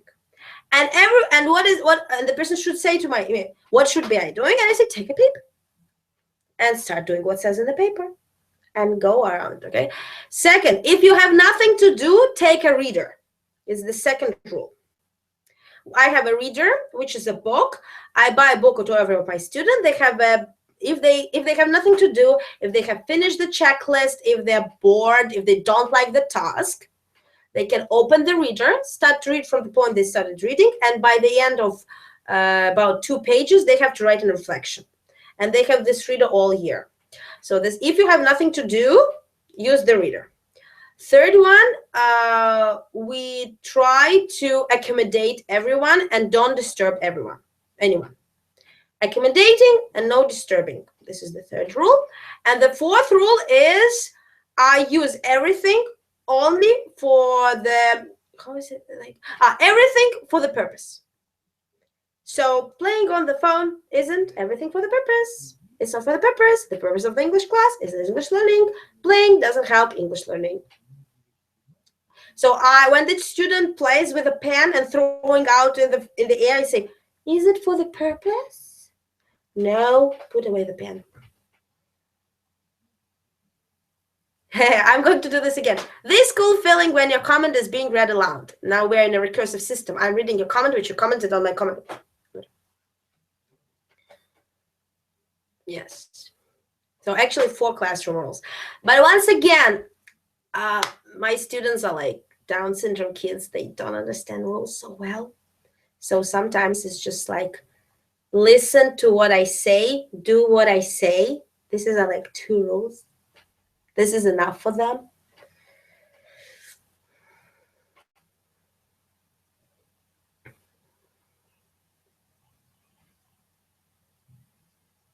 I'm feeling out the pause with like moving with my eyes. Like a Cheshire cat. Also, I think that, yes, a lot of parents want their kids to learn English beginning and such. Is it okay or not? Okay, I have a point. Ages 3 and 4. I have been learning English since I was 3 years old. I can't really say objectively, was it good or bad? Let's put it away. What are the consequences for breaking my rules? First of all, my rules are aligned with the headmaster. So basically, they're going to, if they're following my rules, they're going to be sent to the headmaster, which is very helpful.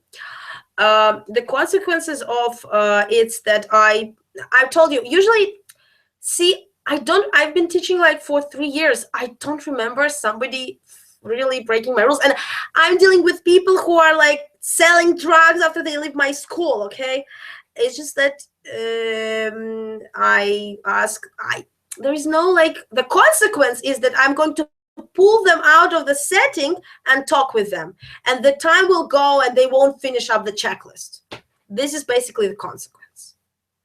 So see, I will tell you, my personal experience that I can't really punish people whom I'm rowing with, because the punishment doesn't work with these kids. They're punished enough with their lives. It's more about The punishment is that they know that if they're breaking the rule, I'm going to put this in a checklist, not in checklist, in my schedule thing. And when it comes more than 3, I ask them, I say, see, there are 3 dots on your roll. I want this to be the last dot. Let's make it. So I can't say that it's like really the consequence. There are physical consequences. You haven't brought the pen, you won't do any writing assignments today. Sorry, dear. If nobody has else the pen, this is what's going to be. Your checklist is not going to be fulfilled. You're not doing any writing. I'm not letting you out of your class to go to your friend to take the pen. No, you're not going to fulfill. You don't have a book. I'm sorry. You're not going to fulfill all the points in the checklist. Next time, bring the book. This is better. I have extra cards. If you don't follow the rule, you weren't using something for the purpose, I'm putting you back to your purpose making, and I'm giving you the card, and this adds to your checklist. I'm adding something extra to your checklist. This is very poor thing, because everybody are going to finish their checklist and you're going to have something else to do. But also these cards, if you don't like your grade, you can get as many cards as you want, fulfill them, and fill them up, and you get your grade higher. So it works both ways. Yes, I explained. Yeah, sounds great, really, what you're saying. It makes a lot of sense to me now, just because I think if we work in the way you describe, it means that children start feeling responsible for everything that is happening to them and around them. Not just it's all for the teacher. That teacher is interested in his or her progress, but it's your life, and you rule your life as you want, right? And I'm there for you to help and just to direct you. But whatever results you have, I don't care much. I mean, I don't have to criticize you or, as you say, to give any marks or to say what I think about this or that. And I think that is what we are just coming to. I mean, here teachers in Ukraine and in Russia, because here teachers control a lot, and all the problems, I mean, progress and some failures, it's all about the teacher. So you see, so we just don't, we think that if our students are good, it means that I am a good teacher. Yeah, if my students are, let's say, they fail, it's my problem, so it's my failure. But maybe that's not the right way to think. So we have one more comment here, and I think we will finish after this comment because it's quite late, and I'm sorry to keep you so long. 1 second. Okay, no Russian class. I mean, in my class, there is no Russian. Nobody going to understand. Okay, so 1 second. As I get you right, no Russian in class, just English. I'm answering. First of all, there is no Russian because nobody understands Russian. It's Hebrew. No, just no. A lot of non-English. In the beginning, majority of things are not in English because I'm following Russian, and Russian says basic +1.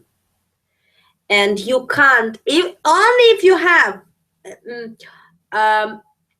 it's so funny because the Israeli Ulpan, the place that all the people who come to Israel, new immigrants come to, they get into this place where they're taught Hebrew through Hebrew.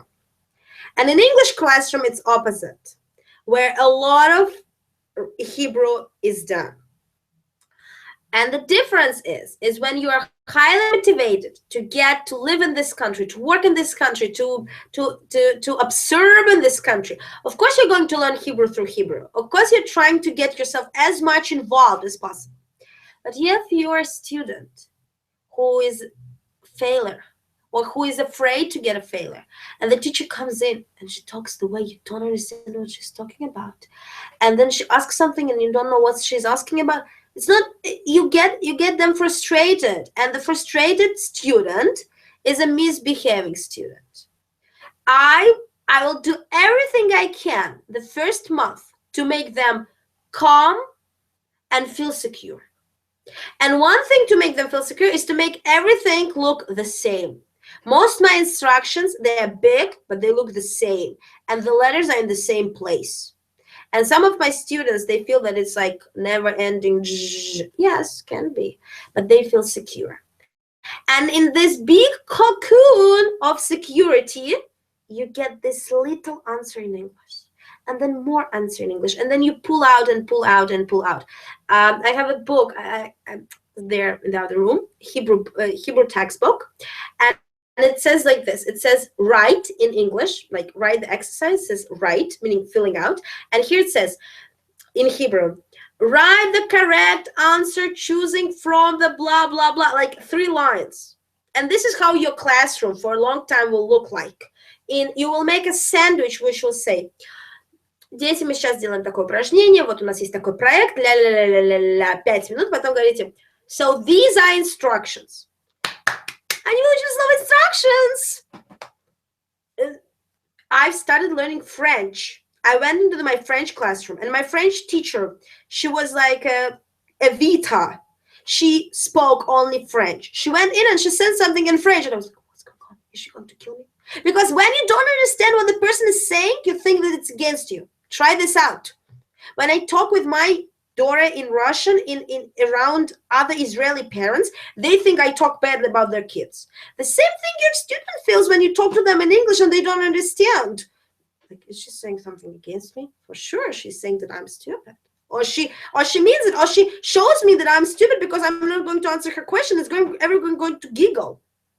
This is not nice. So I use a lot of Russian, a lot of Hebrew. And then step by step, I cut Hebrew. Russian is worth looking at. Yes, but basically you can't use Russian as their higher stage levels. It's another topic of discussion. Have been reading up on his hypothesis recently? For those who don't like course books. Yes, but he worked. I want everybody to be aware. When you go out in Google, a lot of things that are there are for immigrants to learn English in America. And it's a different setting because they learn it at school, English as L2, but they're surrounded by English all the time. And a lot of things that they have don't really work with a classroom with a very low level of English surrounding. Just keep in mind. So, for example, Crashen most of the time works for these settings, teaching immigrants how to survive in America when they immigrated.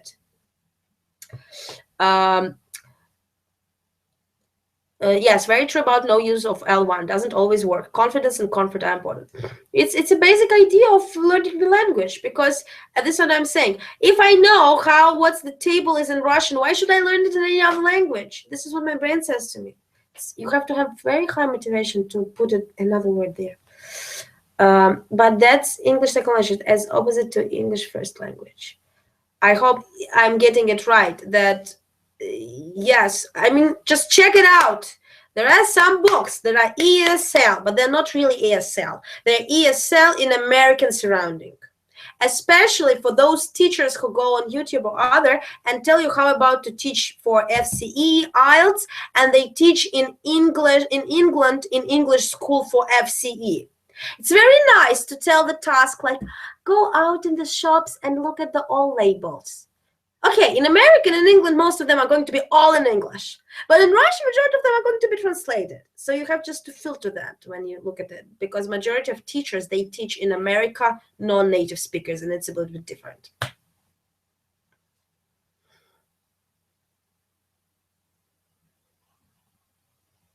Yes. Now I think, what is the most important? Speaking on grammar. Do you like your mother or your father more? I'm joking. I don't. Most of my mentors are against teaching grammar. They feel that the grammar will come itself because they are fans of Homsky, I believe. No. I adore explaining grammar, something that is like, I just love it. So I think that if the teacher loves transcription or loves grammar like me, don't take it away from them. Even if the students won't need it, let them express themselves. Or what? This is what we are doing in our jobs, expressing ourselves also, okay?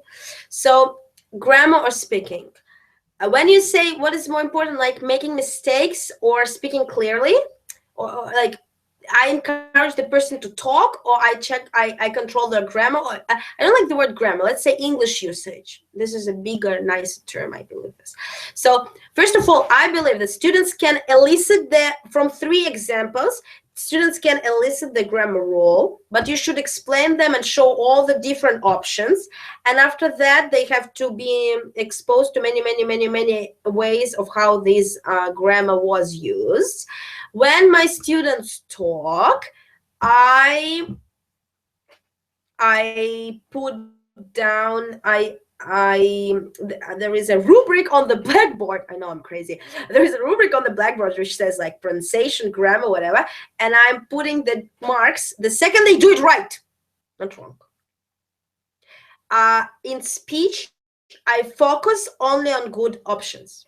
The same as in writing. They give me all the writings and I read out the best things I want them to hear. I don't bring in the classroom no mistakes. You told this, let's forget about this. That was a great sentence. We are going to work on this. If I see that this child for half a year says she like, I'm going to give her like 3 worksheets. We're going to work with her personally. The whole class shouldn't hear my blah, blah, blah about how Christine haven't learned yet what to say after like. This is the problem. Speaking is the group problem. Grammar is usually the specific person's problem. And you don't discuss the specific problems for the whole class. This is the thing, I believe. English for immigrants, ISL. English is a second language, not a foreign language, as we deal with L in well. Sonia, you're cool. I respect it. You're perfect. I like activity. I'm sure that grammar is another way to make students confident with English language. Sure. I also think so. But if they go out of the classroom with the knowledge that they haven't learned to use present progressive correct, you failed. If they came out of the classroom thinking that they could talk, you succeeded. Just don't, this is what I felt I had in my experience. Like, I was always told where I'm wrong, what I'm doing wrong. I was never told what is good about me. And every time I came into the English class and I was like, oh, I'm a problematic student. I have some issues. This is where I'm bad at, and this is where I'm bad at, and this is what I should do. What? No. You know what I mean? So tell them that they have already achieved. And this is it. They're not stupid. When they talk with mistakes, for sure that they know what they're talking with mistakes. They hear you. They hear the tape. They know that they're making mistakes. So what should they do? Show them that they're doing better. And if they're not doing better, deal with them personally, not together. Because the class shouldn't know where they're failing. Yes. So. And I just want everybody to ask, like, when you deal with a student, think 3 times. If this correction, if this remark, if this word, does it really matter? Is it worth it right now? What you're going to tell? Because sometimes we have this reaction, and then later in life you're just going to. It's better not to tell. It's better to look stupid. It's better to stop. It's better to sit down and close your eyes and to think for 5 seconds than to say something. It's better to cry than to say something.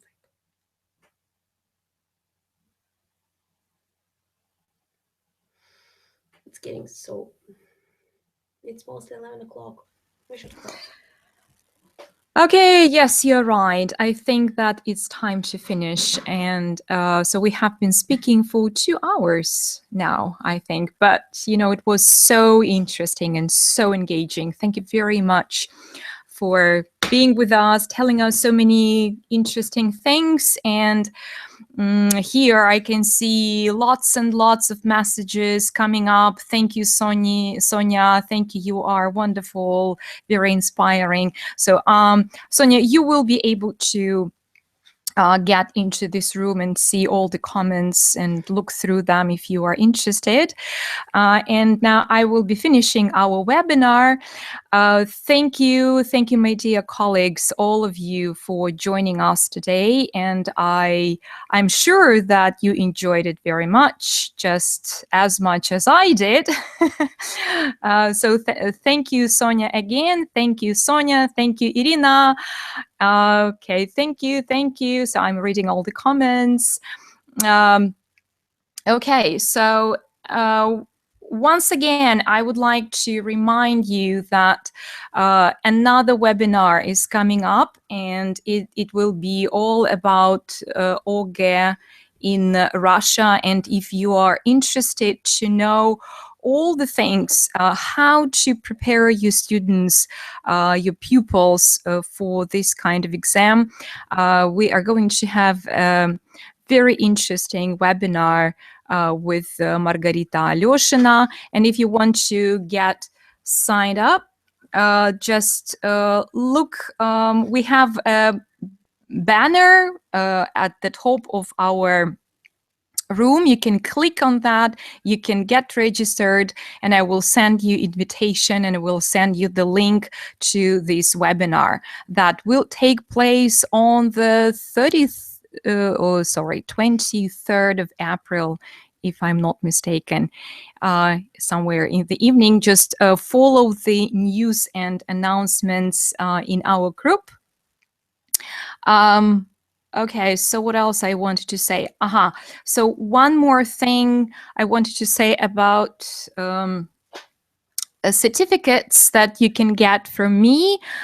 So if you need a certificate, electronic version, that will be PDF file that I will send you, which will just confirm that you participated in this kind of webinar. So if you need such kind of certificate, please leave your email right in our chat, and I will send it to you. Okay, so one more thing I would like to ask Lila Isak. So Lilichka, are you there? Just let me know if you are here, because I just want to say that our world is so cramped, we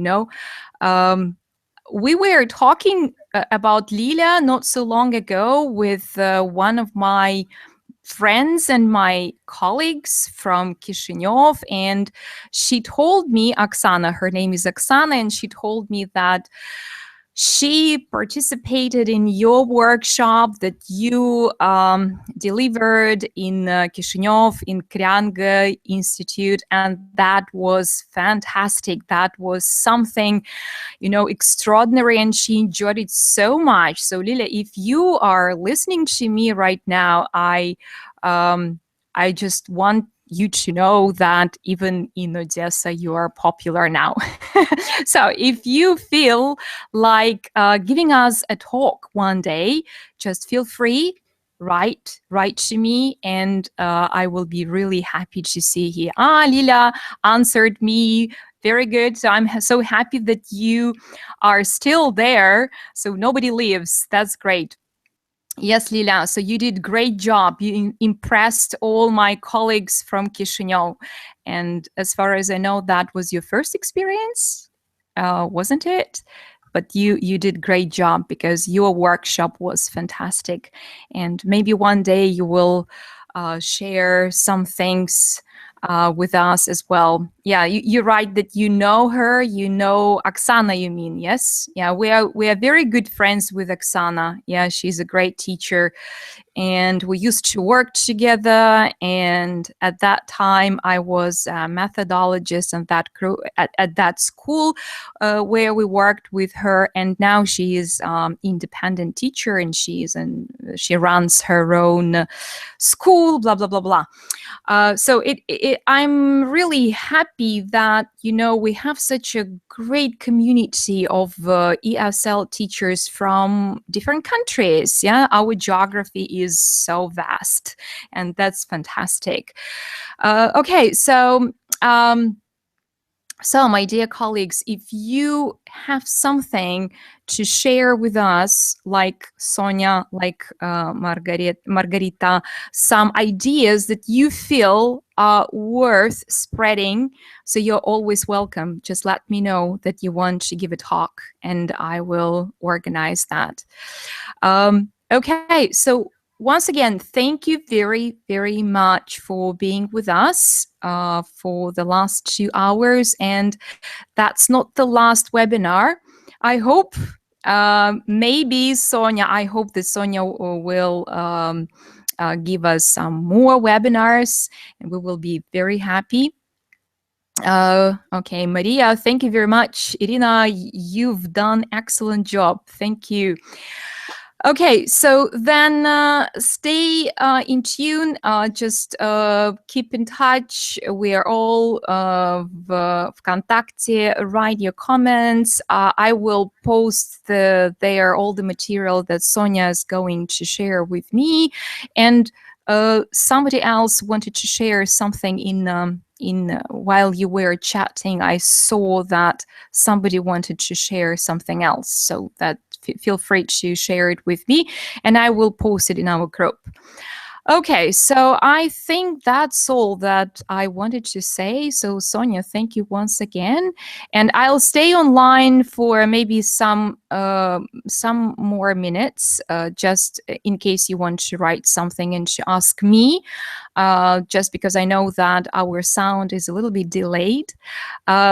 Sonia, thank you. I think that if you are done, I won't keep you any longer. And I will let you go. So thank you. Yeah, bye. So that was great. Great job. Thanks a lot. Okay, good. So, and I see some more emails that are coming. From Dasha. Okay, so just as for the recorded version of this webinar, you will have access to this room for 3 days. You will be able to watch and rewatch this webinar once again, maybe tomorrow, the day after tomorrow. Just feel free, but in 3 days it will disappear. Yeah, you're welcome, Margarita. So we are going to talk to you too very soon.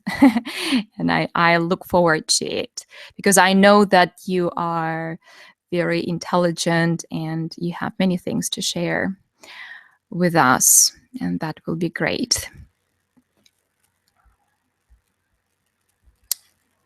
Okay, so some more minutes I'm staying online, and then I will just I will finish the webinar. So it would be nice if you wrote a few words about the webinar in our group. So just maybe write under the post about Sonia's webinar. So because I think that she will be happy to see what you write, just about your feedback, because it always motivates us. Okay, so if any questions, by the way, if by chance I will forget to send somebody a certificate, just by mistake, just let me know, right? and say, hey, Irina, so can you send me the certificate? And I'll do it, because, we're all human beings, and sometimes we forget something, because, so to organize a webinar means lots of things to do and keep in mind.